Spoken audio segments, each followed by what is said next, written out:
उस बालक को देखकर आश्चर्य में पड़ती है। देवऋषि नारद आकर के उसके संशय का निवारण करते हैं। ये बालक तेरा पूर्व जन्म का पति कामदेव है, जिसे भगवान महादेव ने भस्म कर दिया था। रति, तू उसी समय से अपने देह भान को भूल करके रति बन करके और अपने पति का इंतजार कर रही है। वो योग माया से उसे युवान बना देती है, जवान बना देती है, और वो फिर शंबरासुर का वध करके वापिस द्वारका में आते हैं। इनके समय अनुसार अनिरुद्ध ऐसे भगवान के पुत्र और पौत्रों की कथा आती है। भगवान 125 बरस तक लीला करते हैं, पर 125 बरस तक लोग उनके पीछे पड़े रहे। पर आप सब दूसरा कोई उदाहरण से भले मत समझो, श्री कृष्ण का बुरा करने वाले कम नहीं थे, पर उनने अपनी तरफ से कोई का बुरा नहीं किया तो उनका बुरा दुनिया में कोई नहीं कर सका। इसलिए हम आपसे कि आपका कोई पड़ोसी उन्नति भी करता हो, गांव में कोई आगे निकलता हो, तो आप उसका बुरा मत सोचो, उसका तो कुछ नहीं होगा, अपना जरूर हो जाएगा। जो दूसरों को तिलक लगाने जाए, पहले उसकी उंगली पे कंकु और चंदन लगता है, मतलब दूसरों को तिलक लगाने में अपने को चंदन अपने आप लग जाता है। और जो दूसरों को काजल लगाने जाए, हाथ पहले उसी का काला होता है। क्यों जड़ो? जड़ने में रखा क्या? एक लोग बात करे तो जड़े जड़े, हम तो सबसे हाथ जोड़ के कहे जिंदा जी क्यों जड़ो, मरने के बाद जलना तो है। अभी थोड़ा थोड़ा जड़ोगा, फिर तो पूरा का पूरा ही जलना है। पर क्या मालूम एक तासीर ऐसी बन गई। भारत देश में कहते हैं कि और कोई खेल में लोग जीते के नहीं जीते, पर एक खेल में ज्यादा जीते हैं। काय में? उन्हें की कबड्डी में। क्यों कबड्डी में क्यों ये मेडल जीते ज्यादा, बाकी खेल में नहीं जीते? उन्हें की कबड्डी में टांग पकड़ के खींचनी, और इना काम में अपन आ गया। और कोई काम में आगे हाँ नहीं, हाँ एक काम में अपन बहुत आगे। क्या हुआ, एक बार एक सब देश का सम्मेलन था, तो वहां सब देश के जानवर बुलाए कि भाई अलग अलग देश में चिड़िया अलग अलग रहे, सांप अलग अलग तरह के रहे, कोबरा अलग रहे, काला सांप अलग रहे, पानी वाला अलग रहे, तो ऐसा केकड़ा भी अलग अलग रहे। तो सब देश का केकड़ा इकट्ठा किया, उन्हें मंगाया। तो अमेरिका वाला भी लाया, जापान से भी आया, जितने देश थे सब लाए, एक एक डिब्बा में ढक्कन लगा करके अपना अपना देश का केकड़ा पकड़ पकड़ करके लाए। भारत देश से जो वैज्ञानिक गया, उसने भी केकड़े को पकड़ा, 5-10 केकड़े इकट्ठे किए और उन्हें बाल्टी में डाल लिया, और वो खुली बाल्टी लेकर ही पहुंच गया। तो वहां जहाँ सम्मेलन था, उनने पूछी साहब सब तो ढक्कन लगा के आए, ये भारत देश से जो है खुली बाल्टी ले आया, ये केकड़ा बाहर निकल जाता तो उनने की साहब ये अपना भारत देश का है, ये बाहर नहीं निकले। तो क्यों नहीं निकले? ये ऊपर नहीं चढ़ाए? ऊपर तो चढ़ाए साहब, पर इन्हें 10 में से एक ऊपर चढ़े नहीं, तो अभी 9 टांगड़ों पकड़ी नीचे पटकी ले गए, वो 9 इसी में बैठे गया, चारे ने खींचो। ये भारत देश का केकड़ा उनकी बीमारी है।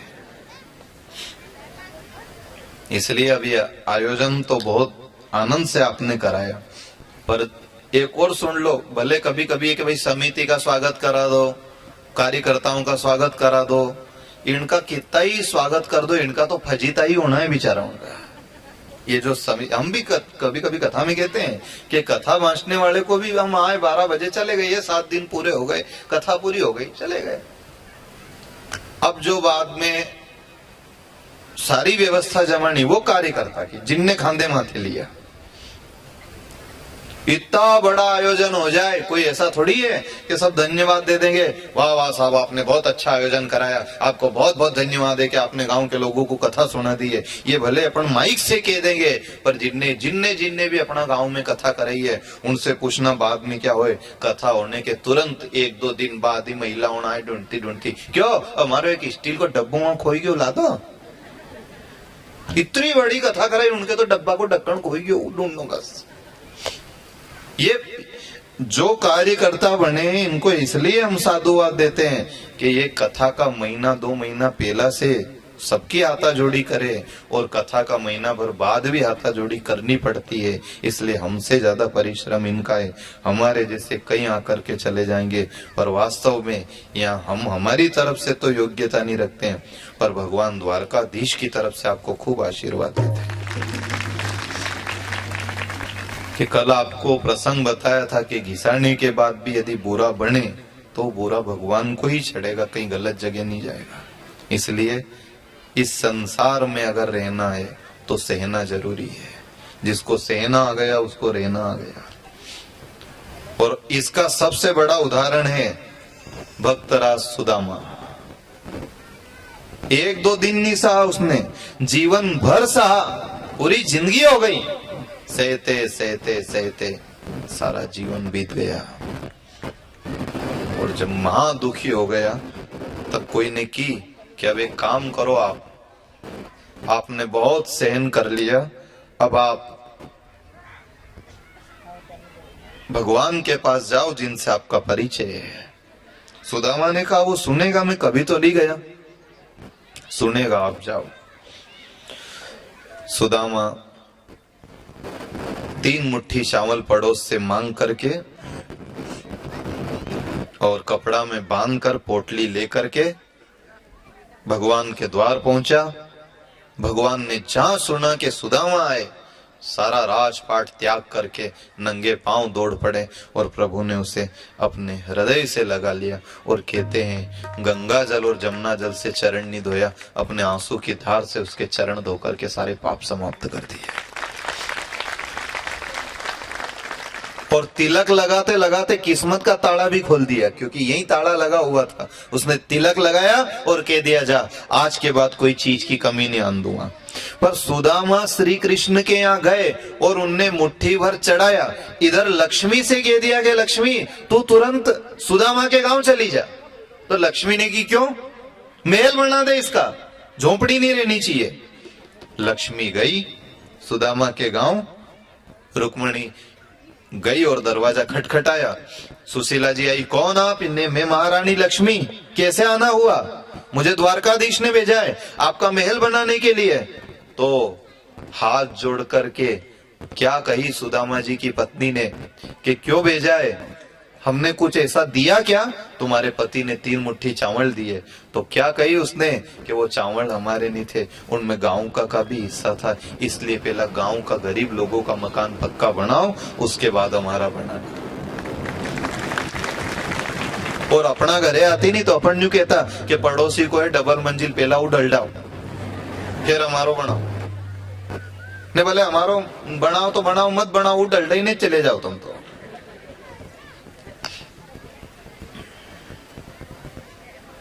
कितना फर्क है इनमें और अपन में। इसलिए शायद ये भक्त भगवान तक पहुंच गए और अपन नहीं पहुंच पाए। और हमें यदि पहुंचने की इच्छा हो तो हमें भी वही भाव चाहिए, सरलता चाहिए। कितने ही होशियार बन जाओ, अपनी दिमागदारी दुनिया में काम कर सकती है, भगवान के यहाँ काम नहीं करती है। भगवान के यहाँ तो हृदय के भाव काम करते हैं। और आज कथा सुना के जा रहे हैं, आपका सबका भाव बहुत अच्छा है, परंतु फिर आपसे कह दे ऐसा ही भाव बना करके रखना जैसा यहाँ दिख रहा है। यहाँ कैसा बोला बाड़ा ने सूदा सट दिखी रहे जाने सब पगची है। और कभी कभी हम कहते हैं बहुत सीधा लोग है, और वो उनका परिवार का बैठा रहे मन का मन में कहता हाँ घरे देख जो यहाँ सुधा सामा इनके घरे चाय का कप में देर हो जाए जिनमें तो आपको भर तो के नहीं संग बहुत अच्छा भाव रखो। भगवान से नजर मिल गई, अब दुनिया फीकी लगनी चाहिए। बहुत अच्छा। सुदामा भगवान के द्वार गए और भगवान नतमस्तक हुए। भगवान ने उस समय कोई कसर नहीं रखी, भगवान ने भी माथा पे हाथ रखा और उस ब्राह्मण को दुनिया में जो असंभव है, अप्राप्त है, वो सब प्राप्त करा करके कंगाल को माला माल कर दिया।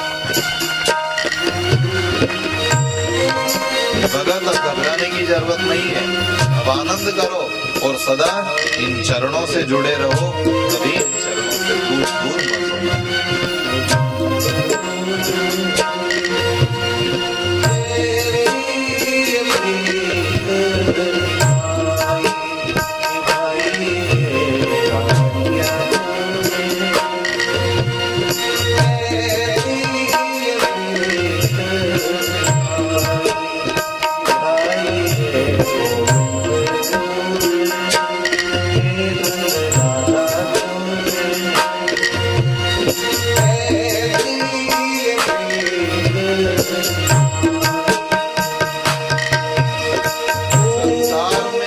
सुख है, हर सुख है, पर अपना जितना पुण्य है उतना सुख हमको मिलेगा। पुण्य नहीं है तो सुख नहीं मिलेगा। क्या मेहनत से ही सुख मिले? क्या पैसे से सुख मिले?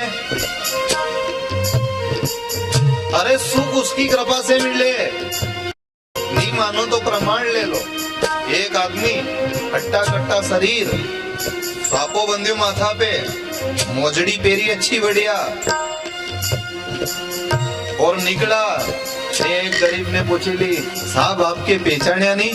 मारे नहीं पहचाने तू, हूँ गांव को पटेल, तुम मारे नहीं पहचाने, रेणो के नहीं ना गांव में। गलती हो गई साहब, गलती हो गई। पटेल हो आप? हो पटेल, उनका ऊपर तो भगवान की खूब कृपा है।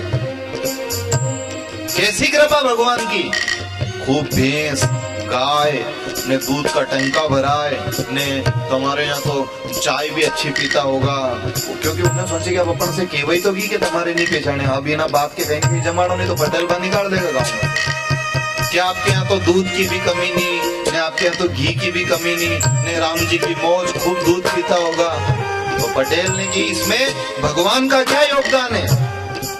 भगवान ने क्या किया? मैं भैंस लाया, मैंने भैंस पाली, मैं बारह काट करके लाया, जज जाकर भैंस ने दूध दिया है। भगवान की कोई देन नहीं, यह सब बंदा की मेहनत है। नरा लोग पंडाल में भी ऐसा सोचता होगा, घरे जाता होगा तो यार भगवान को कहीं रहे, अपन बारह काटी लावा जाते भैंस दूध दे, मैं भगवान को रोल कहाँ से ही बीच में। हम आपसे एक ही बात पूछना चाहते हैं, आप 12 काट के लाओ तो आपको दूध मिले, पर ईमानदारी से जवाब दो, कभी मिनकी के 12 लाता देखी तुमने? देखी कि कोई मिनकी भैंस चरा हो गई, पर उनके दूध मिले कि नहीं मिले? पिए नहीं तपेली में? वह घर वाली थोड़ी आई हुई, वो इतना में तो चपल चपल चपल चपल चपल उन्हें की भैंस हम लाया, 12 हम लाया, ने तू पिए, मारा किस्मत में है, ने ऊपर की मलाई मलाई जे, तुम तो पानी रेडी रेडी पियोगा, बंदी तो मलाई खाएगा। बोलो अब कृपा रहे तो बिना 12 बिना भैंस के दूध मिले कि नहीं मिले? तो बिल्ली पी गई ने, जो भैंस लायो था नहीं उके वजह कहीं दुखवा लगो ने, अस्पताल जाओ को काम पड़े ने, वहीं से रिपोर्ट आई ने, डॉक्टर साहब ने बुलाया और डॉक्टर साहब ने की कि कितना साल और जीवा की इच्छा है, उन्हें की 10 साल तो और मने। तो फिर दूध घी तेल शक्कर टपको भी मत आंधी जो, नहीं तो हम सांझे सल्टी जाओगे। अब भैंस उकी है पर दूध नहीं पिए, मिनकी पिए, तो वहां से अंदाज लगा लो कि कृपा बिल्ली पे थी तो बिना भैंस के भी दूध पी गई है, और पटेल पे नहीं थी तो घरे 25 बदी पर एक टपको नहीं पे काढ़ी जाए। इसलिए ये कभी मत सोचना कि भगवान का क्या रोल है, भगवान का ही रोल है, भगवान ही कर रहा है, करता करैया वही तो है, इसलिए उससे तो नतमस्तक रहना। ये श्याम सुंदर भगवान हम अच्छी तरह जानते हैं, ये सारी माया आपकी है। हम कभी दुनिया में कोई भी सुख मिले, गाड़ी घोड़ा आए, अच्छी बहू आए, अच्छा बेटा हो, मकान अच्छा बन जाए, तो दूसरा से आमद को कि देखो हम गए थे ना समझदार छोरी, हम देख कर क्या है जो आज ये गरम गरम रोटी दे, यूं कहो कि तो भगवान ने किस्मत में सुख लिखा था तो ये रोटी दे रही है, नहीं तो धक्का मारकर बाहर भी निकाल सकती। ऊपर वाले हम पहला धन्यवाद तो तेरे को देते हैं कि तूने किस्मत में गुणवान पत्नी लिख दी, तूने किस्मत में गुणवान पति लिख दिया, तो आज वरना तो केक बेचारे बैठे बैठे घर के घर में रो रहे हैं। ये ईश्वर की देन है। सबसे पहला धन्यवाद भगवान को दो। जब भी कोई अच्छा काम हो, अच्छा आयोजन सफल हो जाए, तो सबसे पहला धन्यवाद हे 4 भुजानाथ, हम सब लोग तो कहाँ पूरा कर सकते थे, हम 2 हाथ वाले तो फेल हो जाते, पर 1000 हाथ वाले तूने 1000 हाथ से संभाल कर। अब हमें कोई इच्छा नहीं है, हमारी कोई इच्छा नहीं इस पंडाल में बैठने के बाद ये सोना चांदी से लाद देना, ये हीरा मोती से लाद देना। हमारी तो एक ही इच्छा है, मुझे ला दो भजन की वही माला, मुझे ला दो भजन की वही माला,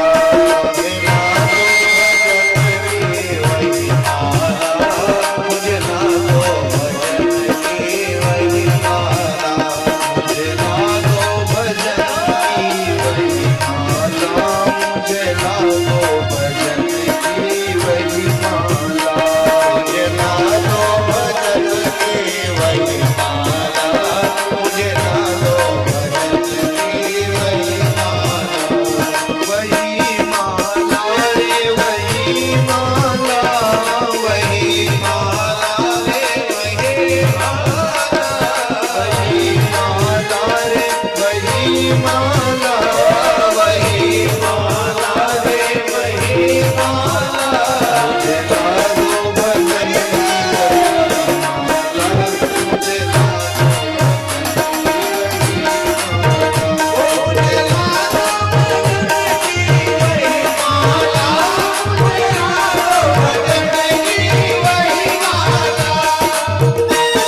हो।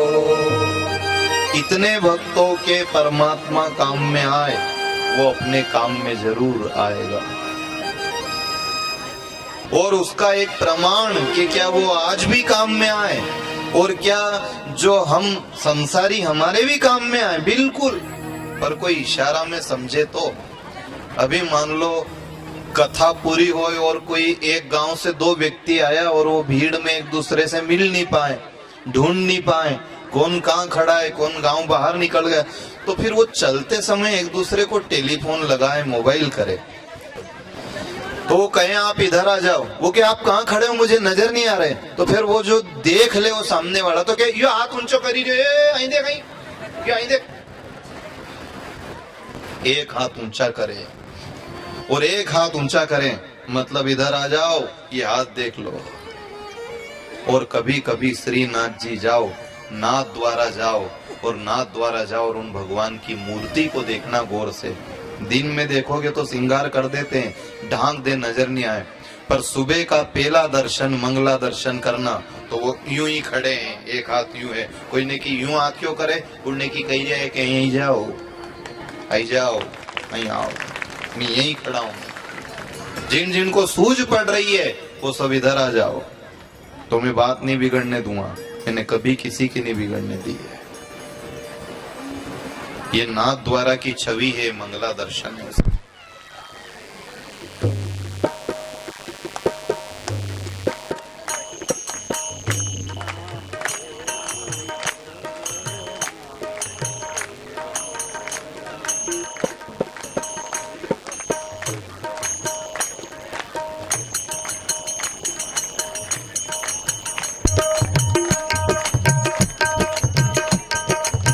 श्याम सुंदर भगवान की। इसलिए शायद गिरिराज धरण का एक हाथ ऊपर ही है, और वो सबको बुला रहे हैं, सबको निमंत्रण दे रहे हैं कि चलो, आओ, दौड़ो और समय से पहुंचो, फालतू की बात में जीवन मत गंवाओ, बहुत अनमोल। वैसे ही 1760 काम है और अपन दूसरों की कहानी, कथा और निंदा लेकर के बैठ गए।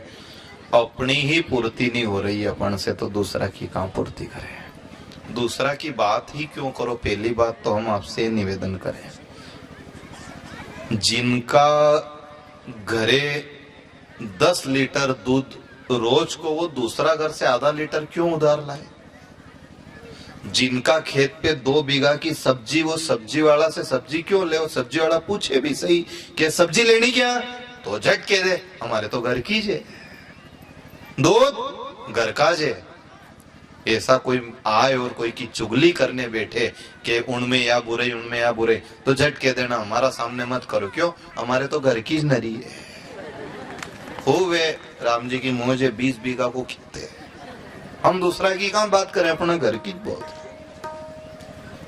जब हमें ही बुराई की कमी नहीं है तो दूसरा की बुराई कैसे देखें। बुरा जो देखन में चला, बुरा ना मिलिया कोई, जो मन खोजा अपना, तो मुझसे बुरा ना कोई।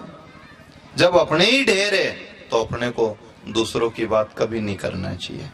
और कभी फुर्सत मिले तो अपने यहाँ 2 तरह की मालाएं होती है, एक तो 108 दाना की जो सुबह शाम जपनी चाहिए, और एक 27 दाने की आती है, उसको फिर चलते फिरते, उठते बैठते, बात करते भी जप सकते हो, रास्ते चलते भी जप सकते हो, ताकि उसमें बुराई नहीं हो, दूसरी चीज पे ध्यान नहीं जाए। फुर्सत मिले और झट माला लेकर के बैठ जाओ, जैसा आप मोबाइल लेकर के बैठ जाते हो नहीं, ऐसा माला की आदत पड़ जाए।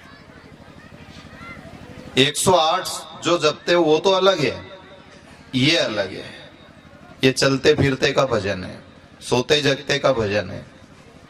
पर ये ऐसा करना चाहिए। कर माला भी है अपने हाथ में, जो है 1-1 उंगली के 3 भाग, इसको भी माला की गिनती में लेते हैं। ये 1 2 3 4 5 6 7 8 9 10 11, ये कर माला भी करते हैं साधु महात्मा। जब माला नहीं हो और भजन करने की इच्छा हो जाए तो राम राम राम राम राम राम राम राम राम राम राम ऐसे जाप चलता है। भगवान ने कितनी सुविधा दी है। और एक सुविधा है, श्वास श्वास पे नाम जपो, वृथा श्वास मत खो। एक एक श्वास को एक एक मोती बना लो, पर इष्ट के प्रति भाव अच्छा रखो। सुदामा जी भगवान को प्रणाम कर घर गए तो माला माल हो गए, क्योंकि उनका भाव अच्छा था। ऐसे 125 साल प्रभु ने लीला करी है। और फिर कथा ये कहती है कि भगवान ने 125 साल तक लोगों को सद्मार्ग दिखाया। और फिर यदुवंश में लोग जब बिगड़ने लगे तो शिशुपाल जरासंध का उद्धार करके महाभारत का युद्ध करा करके सभी भक्तों को आनंद देते हुए प्रभु ने अपनी लीला को विश्राम देने का निर्णय किया। आज भी द्वारकाधीश की द्वारका है। इस वर्ष तो भगवान सांवरिया सेठ की नगरी में कथा है, और भगवान से प्रार्थना है कि अगले साल तीर्थ की कथा हर साल होती है और तारीख यही तय रहती है 24 दिसंबर, 24 की 25 हो जाए, इससे ज्यादा नहीं बढ़ाते हैं, 24-25 दिसंबर, क्योंकि इसमें सरकारी नौकरी से जुड़े हुए लोगों की भी छुट्टियां होती है 2-4 दिन की। तो इसी तारीख में प्रतिवर्ष तीर्थ में कथा करते हैं। तो भगवान को अर्जी लगा रहे हैं कि हे भगवान, ऐसी कृपा करना कि इस बार सांवरिया सेठ तेरी नगरी में बुलाया, अगले वर्ष की कथा द्वारकाधीश की नगरी में हो, ताकि सब लोगों को ये कथा वहां सुनने का अवसर मिले। भगवान ने एक महात्मा का श्राप झेल करके अपने परिवार को विश्राम दिया, निर्वाण कह लो, मोक्ष के लो। और हम इस कथा को विस्तार से नहीं सुनाते हैं, क्योंकि भगवान का विश्राम और भगवान का जाना तो कभी संसार से हो ही नहीं सकता। वो सदा हैं, विराजमान है, और उनके रहने से ही ये सब माया है। पर सुदामा की तरह भक्ति रखना। अब परीक्षित मोक्ष का प्रसंग आएगा, उससे पहले जिस प्रसंग से आपको जोड़ना कि देखो भक्तों का भाव रखने के लिए भगवान क्या क्या लीला करे हैं। तो कथा आती है कि आप कभी भी द्वारका जी जाओ, उससे पहले आप रणछोड़ राय भगवान का दर्शन करते हो, डाकोर जी का। ये डाकोर जी कैसे विराजमान हुए हैं? ये डंकपुर नाम का एक नगर था, जहां एक भक्त रहता था, बोडाना जिसका नाम था। वो भगत का एक ही नियम था, सुबह उठे, स्नान करे। 13 साल की उम्र से उसे ऐसी लगन लग गई भगवान के प्रति कि स्नान करके द्वारकाधीश का दर्शन करने द्वारका जाता था। रोज जैसे भी बने द्वारका जी जाना, 1-2 दिन नहीं, रोज बिना द्वारका जाए उसका दिन नहीं कटता था। द्वारकाधीश का दर्शन करता, वापस घर आ जाता। फिर सवेरे नहाए धोए, फिर चल दे, पैदल चल दे, घोड़ा गाड़ी मिल जाए चला जाए, फिर वापस आए। घर गृहस्थी वाला हो गया, जवान हुआ, ब्याह शादी हुआ, पर वह लगन बराबर लगी रही। आप सब भक्तों का भाव भी ऐसा ही दिखता है। कड़ी गांव तो पूरा भाव से भर गया है। मुंडी गांव के माता पिता भी बहुत संख्या में यहाँ पधारे। और हमारे राहुल भैया निवेदन कर रहे थे, पायलट साहब के सुपुत्र, कि गुरुदेव जल्दी से जल्दी कथा हमारे नगर में भी आए। तो आप सबका भाव ही ऐसा है कि आपके भाव से ही भगवान का आगमन नगर में होता रहता है। हम कथा को ही भगवान का स्वरूप मानते हैं साहब।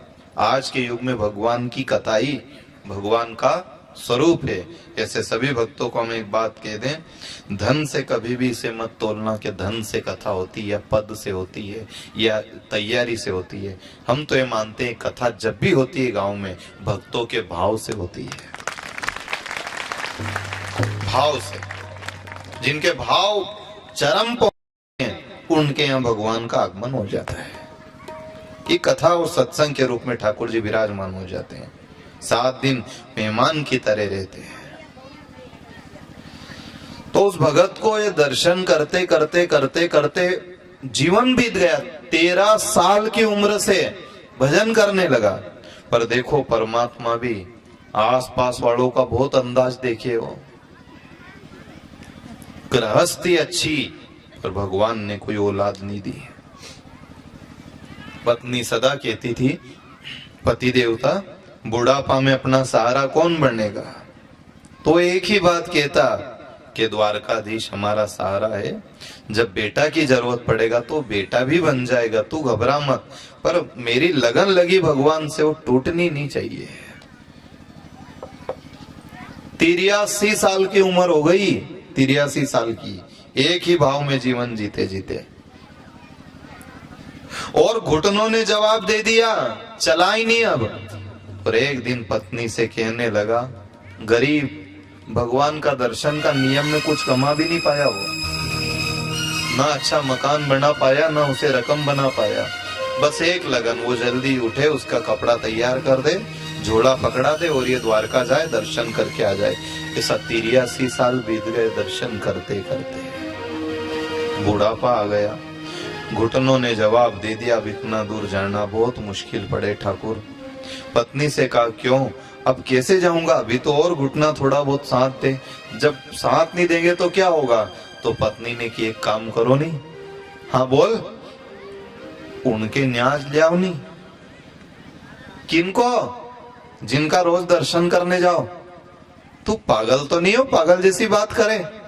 द्वारकाधीश हमारे यहाँ क्यों नहीं आएगा। भोली भाली महिला थी और भोला भाला पति था। दोनों ने बात करी कि जब हम 83 साल हो गए उनके दर्शन करते करते, हम 83 साल से वहां जा रहे हैं, क्या वो एक दिन हमारे यहाँ नहीं आ सकता। और नहीं आए तो फिर हमारे जाने का मतलब क्या उठा। तो आप उनको यहीं ले आओ। आदमी को भी बात जम गई साहब, दो एक जैसी मति वाले थे। तो एक काम कर, आज तो कोई साधन नहीं है, कहां पैदल लाऊंगा। आज तो उके कहे हूं तो उका जोड़ा में कपड़ा अपड़ा जमी लेगा, कर लियूंगा। हाँ तो कया हो आप, नहीं यहाँ ले आओ आप। तो यहाँ घरे दर्शन करांगा, आरती उतारेंगे, गांव के लोगों को भी लाभ हो जाएगा। ठीक है। ये भगत गया, मंदिर में पहुंचा, पंडा पुजारी पूजन कर रहे हैं, हाथ जोड़ करके खड़ा रह गया है द्वारकाधीश भगवान। आज आपको एक खबर देने आया हूं। पुजारी उन जानते थे कि ये रोज आता है, कोई गरीब आदमी है आसपास के गांव से आता होगा, पर वो बात कर रहा है भगवान से। 83 साल की उम्र हो गई प्रभु, बहुत आया आपके यहाँ, अब नहीं सदेगा, आपका हाथ जोड़ूं। हमारी दो ही जना की ऐसी इच्छा है कि हमसे तो नहीं हवाएगा यहाँ, पर आप तो सर्व समर्थ हो, आप हमारा गांव में आ जाओ। तो आज तो मैं पैदल आया हूँ, कोई साधन नहीं है। कल पटेल की बैलगाड़ी मांग के लाऊंगा, गोदड़ी बिछा के आऊंगा, ऐसा नहीं आपको ऐसे ले जाऊंगा। आप अपनी पूरी तैयारी कर लेना, जो जो सामान लेना हो, और आप मेरे साथ कल चलना जरूर। पुजारी हंसने लगे कि कितना पागल आदमी है, पत्थर की मूर्ति से बात करें ना, मूर्ति को इसके गांव में जाए। निरा पागल है ये आदमी। शायद ये पागल हो गया है, रोज मंदिर में आए, मंदिर में आते जाते भक्ति ज्यादा चढ़ गई है इसको। इधर ये कह करके घर आया। रात से ही पत्नी तो भीड़ गई मकान को सजाने में, गाय का गोबर से आंगन लीप दिया, आम का पत्ता का तोरण बनाने लग गई, केल का पत्ता दरवाजा में झोपड़ी में बांध दिया, पूरा घर मंदिर की तरह सजा लिया। और थोड़ा सा आटा मांग करके लाई, कहीं से थोड़ा सा घी मांग करके लाई, आटे को सेक करके शक्कर डाल करके वो प्रसाद तैयार कर दी, एक पोटली में बांध दी, और गांव के एक धनाढ्य के पास जाकर के उस भगत ने हाथ जोड़ करके कहा, पटेल साहब कल आपकी बैलगाड़ी की थोड़ी सी जरूरत पड़ेगी। क्यों, क्या काम है। वो द्वारकाधीश को अपना गांव में लाई रही हूँ, सबके सुविधा हो जाएगा। पटेल ने गिरे पागल हो गए, तो कोई भगवान ने आए। आप भले मत मानो, मैं तो लेके ही आऊंगा, कल बात हो गई हमारी, कल मैं गया था बात करके आ गया। अब बताओ कोई छोटा सा आदमी जिनकी घर का नहीं माने और वो कह दे कि अपने यहाँ अपना गांव में मुख्यमंत्री जी आ रहे हैं और मेरी बात हो गई, तो कोई माने उसकी बेचारे की। और मुख्यमंत्री की तो और मानने में आ जाए, वो तो डायरेक्ट ब्रह्म की बात कर रहा है, परमात्मा की बात करे। वो अपना गांव में आ रहे हैं, आप अच्छी सुविधा हो जाएगी। कोई ने भी नहीं मानी, पर पटेल ने मजाक करी कि ठीक है बैलगाड़ी तो दे दूंगा, पर एक बात है। नहीं क्या, भगवान आए द्वारका से तो बाट में अपनों घरे पहला चाय पानी अपने यहाँ होगा। उन्हें की देखा तो सही की के लेने आए हो पागल। मंजूर है, आप तो खाली बैलगाड़ी की व्यवस्था कर दो। बैलगाड़ी मांग करके रात से सजा लिया बैलगाड़ी को, और सवेरे 4 बजे का उठा, बैलगाड़ी लेकर के एक फटी गोदड़ी बिछा करके प्रसाद की पोटली लेकर के और सीधा चल पड़ा द्वारका की तरफ। और द्वारकाधीश को मन ही मन याद करता जा रहा है, प्रभु आज तो कैसा अच्छा लगे, आप मेरे गांव में आएंगे, मेरे गांव में घर घर आनंद होगा, कैसा आनंद से पूरा गांव झूम उठेगा। ऐसा सोचते सोचते द्वारका पहुंच गया।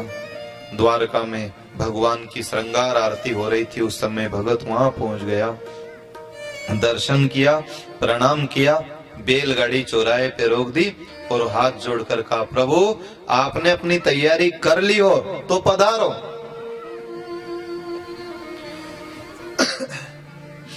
पर कोई आवाज नहीं, कोई प्रतिध्वनि नहीं।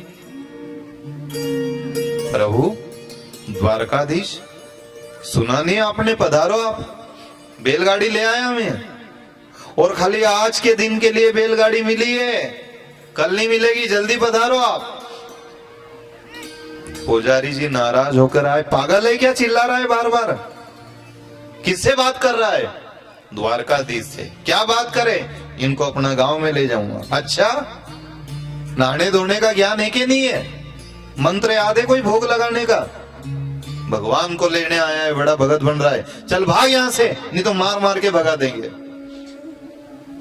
भगवान आपका सामने मेरी इतनी इज्जत खराब करे, कुछ तो बोलो, आप देखो, आपको लाज नहीं आया? आपको मेरे को ऐसी बात कहे?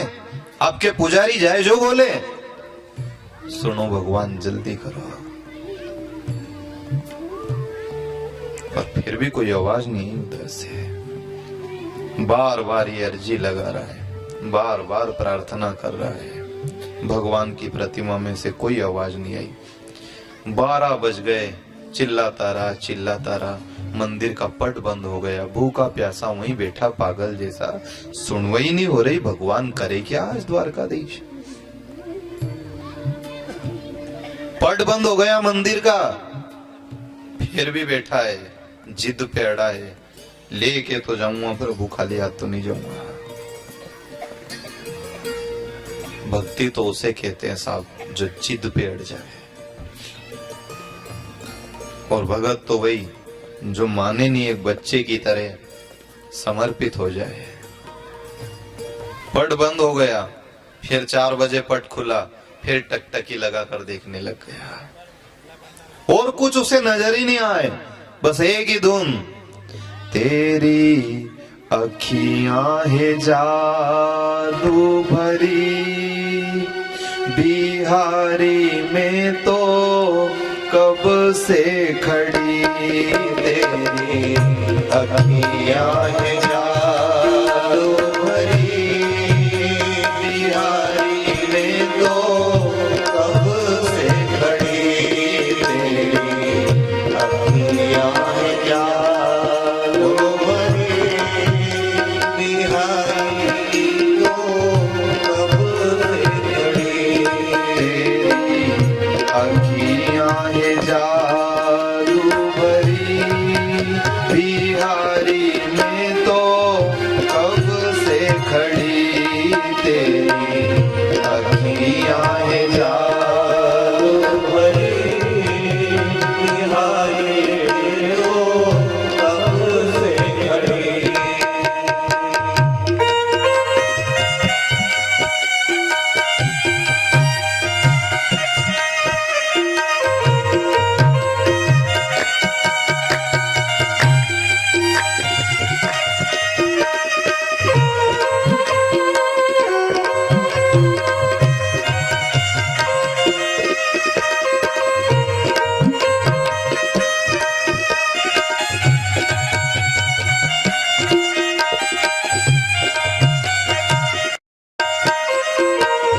सुन लो मेरे श्याम सलोने, सुन लो मेरे श्याम सलोने, सुन लो मेरे श्याम सलोने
पट खुला तो भी बैठा रहा।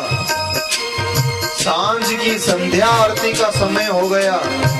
पुजारी उन्हें की जा भाग जा, माने कि नहीं माने, पर वो फिर भी नहीं माना, डटा रहा। आखिर पुजारी जी को क्रोध आया और उन्होंने कहा एक काम करो, इसके बेल छोड़कर भगा दो। बेलों को भगा दिया गया, फिर भी डटा रहा भगत। जो भक्ति के रास्ते चलते हैं जमाना उन्हें पागल कहता है, उन्हें मूर्ख बनाता है, कलंक लगाता है, पर भक्ति करने वाले को भक्ति में क्या आनंद आता है वो खुद जानता है, किसी को बता भी नहीं पाता। गूंगा आदमी गुड़ खा ले, स्वाद बताने किसको जाए भाई। ऐसा जो भगवान की भक्ति का रस पा जाए वो दुनिया में किसे बताए, इसमें क्या आनंद है। अड़ा रहा, जिद पे बैठा रहा। सांझ की आरती हो गई, पट बंद करने आए पुजारी। एक काम करो रे, यूं नहीं मानेगा, इसकी बैलगाड़ी भी तोड़ दो। गाड़ी को तोड़ दिया, पहिया निकाल दिया गया और गाड़ी को समुद्र में फेंक दिया गया। जो फटी सी बिछायत लेकर के आया था वह भी फेंक दी सड़क पर, और एक पोटली में प्रसाद मांग करके लाया था। घर घर से आटा और शक्कर और घी मांग करके बड़ी था। वह प्रसाद की पोटली उठाई और जब फेंकी तो चिल्ला उठा के, वारे ठाकुर, मैं तो सोचता था कि तू साक्षात बैठा होगा, आज मालूम पड़ गया कि तू पत्थर का ही है, कोई धमवाड़ी बात नहीं है। मैं गरीब आदमी 10 घर से प्रसाद मांग कर बना करके लाया, तूने मेरी प्रसाद चौराहे पे फिकवा दी। अरे मेरी धर्म पत्नी ने जो तुझे अपना बेटा मानती है उसने दी थी रे प्रभु, तूने कदर नहीं करी। अब मैं हाथ जोड़ के तेरे से नहीं कहूंगा कि तू मेरे साथ चल। रात के 12 बजे तक रास्ता देखूंगा, अगर तू तैयार हो गया तो ठीक, और तैयार नहीं हुआ तो सुन, सौगंध खा के जा रहा हूं, फिर कभी तेरे दरवाजे आऊंगा नहीं। बैठ गया आसन लगाकर, सवेर से बैठा, एक बूंद पानी भी नहीं पिया उसने। लेके जिद पे अड़ा है। चलो ठाकुर जी, हमारे घर में आपका इंतजार हो रहा है।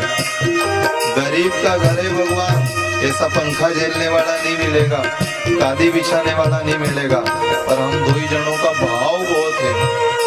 यशोदा की तरह मेरी धर्म पत्नी आपका लाड़ मनवार करेगी और मैं नंद बाबा की तरह आपके माथे पे हाथ रखूंगा। क्या भाव है उस गरीब का, देखो आप। बैठा रहा,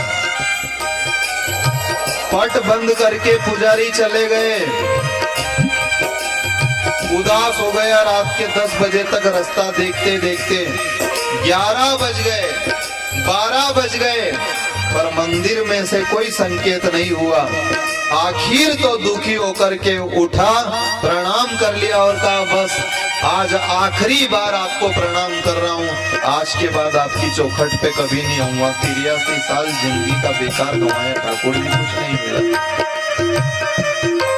द्वारकाधीश की चौखट को प्रणाम करके 2 कदम नीचे उतरा। इतने में मंदिर में से आवाज आई, भगतराज अकेले कहाँ जा रहे हो? अरे मुझे साथ में नहीं ले जाओगे? रखने की कौन है?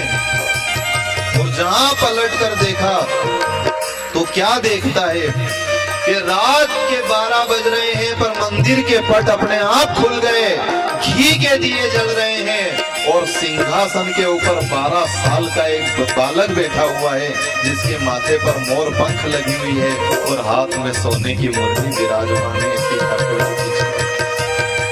सोने के समान चेहरा चमक रहा है और कह रहे कहाँ अकेला जा रहा है? भगतराज मुझे भी साथ में लेकर चल। कौन हो आप?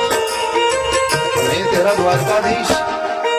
83 साल हो गए, अभी तक पहचान नहीं करी। प्रभु आपने इतनी देर क्यों लगाई? अरे मेरा विश्वास टूटने वाला था, मुझ गरीब की भक्ति की धार आज टूट जाती ठाकुर जी यदि नहीं आते, पर अब भी आए तो क्या हुआ प्रभु? बैलगाड़ी को तोड़ दिया, बैल को भगा दिया और जो आटा की प्रसाद सेक करके लाया था, मैंने एक गुड़ भी नहीं खाया उसमें से, क्योंकि मैंने सुनी है कि झूठा कर दो तो फिर आप भोग नहीं लगाते हो। वो प्रसाद आपका पंडा पुजारी ने फेंक दी। भगवान द्वारकाधीश, अब मैं आपको क्या खिलाऊंगा? और आप ये तो बताओ कि आपने आने में इतनी देर क्यों कर दी? भगवान हाथ जोड़कर कहने लगे, भगत जी वो पंडा पुजारी से मेरे को डर लगे, अगर दिन में चलता तो वो हाथ पकड़ के वापस बिठा लेते, इसलिए मैंने सोचा कि 12 बजे जब सब सो जाएंगे तब मैं अपने भगत राज के साथ डाकोर जी चला जाऊंगा, डंकपुर चला जाऊंगा। और भगत राज, कौन कहता है कि एक भक्त की प्रसाद का दुनिया में अपमान होता है? तू चल मेरे साथ, ले मेरा हाथ पकड़। भगवान कैसी लीला कर रहे हैं? इतना ऊंचा सिंहासन है। भगत राज ने की आओ नहीं कि मेरे से नीचे नहीं उतरा है तो हाथ पकड़ के उतार। जैसा एक बाप अपने बेटे को पलंग से नीचे उतारे, ऐसा गोडाना भगत ने कोई हाथ से ठाकुर जी को नीचे उतारा, हृदय से लगा लिया और हाथ पकड़ करके भगवान को, द्वारकाधीश को द्वारका के उस मंदिर से नीचे उतार कर चौराहे तरफ ले जाने लगा। चौराहे पे जाकर के फिर रोने लग गया कि रोता क्यों है? कि आपको कैसे ले जाऊं मेरे गांव में? कि रोए मत, समय मत गमा, जल्दी जल्दी कर, भी पंडाउन उठाएगा तो थारे ने मारे, दो ही के मारेगा। कि आप भी डरो पंडाउन से? काठो डरूं तो आप क्यों डरो? आप तो भगवान हो नहीं। जो दिन रात मेरी सेवा करे उससे मैं भी डरता हूँ भगत राज, मैं उनका सम्मान करता हूँ। पुजारी मेरी सेवा करे इसलिए उसकी सेवा में समर्पित हूँ। तू जल्दी कर, ये नाटक मत कर। कहाँ बैलगाड़ी? बैलगाड़ी कहाँ है? वह तो हमने समुद्र में धक्का दी। फिर अब आप कोई व्यवस्था जमाओ, नहीं तो मैं तो पैदल जाने में तैयार। एक काम कर, भगवान ने 2 ही हाथ ऊपर किया, कहते हैं समुद्र में डूबी हुई बैलगाड़ी वापस आ गई समुद्र के तट पर, अपने आप चलती चलती चौराहे पे आकर खड़ी हो गई। पर बैल कहाँ है? भगवान ने एक आवाज लगाई।